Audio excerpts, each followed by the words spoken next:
SMT Nation, we back.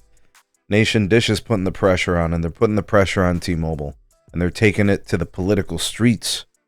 All right, let's talk about that here in today's video. I'll be sure to link the article for you guys.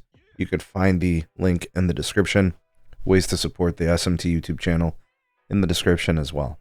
All right, so what is the premise of this article, and why am I covering it here?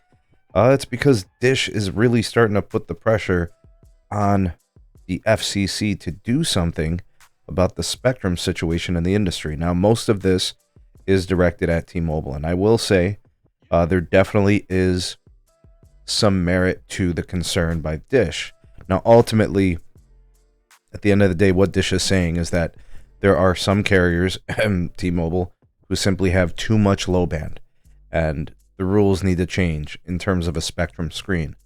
Spectrum screens are designed by the FCC to prevent any one carrier from having too much of a certain type of spectrum on air within a market, right? So let's say, for example, in this case, it would be T-Mobile and its low band, the 600 megahertz.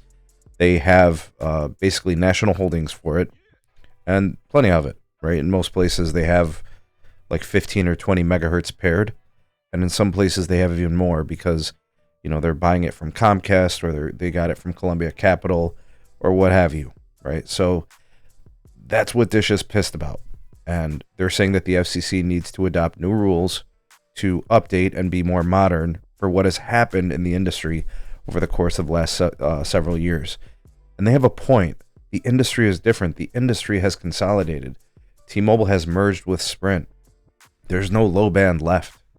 You know, AT&T got FirstNet. Like, this whole thing is just different now. So the spectrum screen that was established in 2014 probably does require some modifications, and at the very least consideration of adjustment for the course of a full decade, right? So looking at some of this, you know, you got their affairs and legislative person at Dish, you know, talking to the FCC, Jeff Bloom, you know, and he's saying, you know, you want to promote wireless competition, we're going to need better, spectrum screens to prevent any type of hoarding.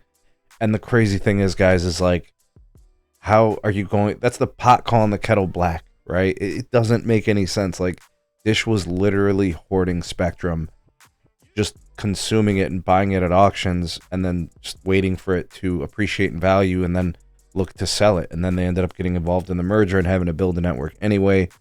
But like, see, this is where you don't have a leg to stand on. You can't call T-Mobile a hoarder when you yourselves were hoarders, right?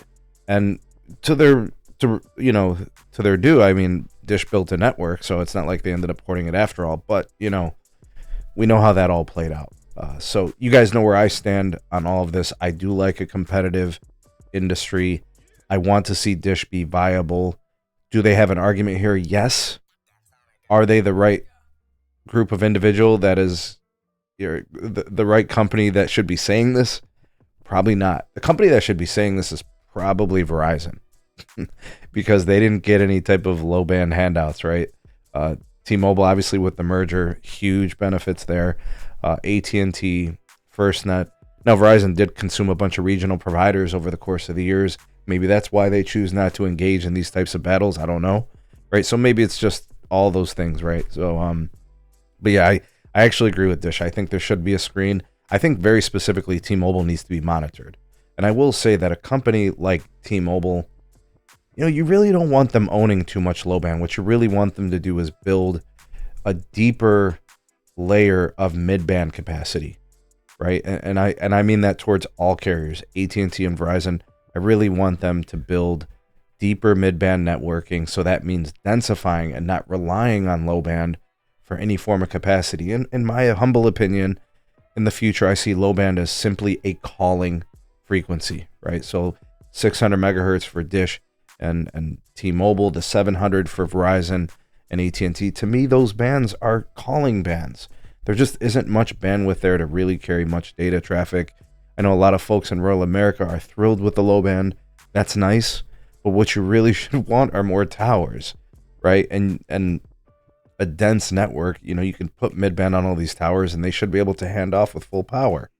You know, so I'm fighting for y'alls by not allowing or permitting or accepting a strictly low band network for reach and for capacity. Unacceptable. I think we need to look at a macro footprint that is basically handing off mid band and not relying on low band outside of maybe in lower levels and calling.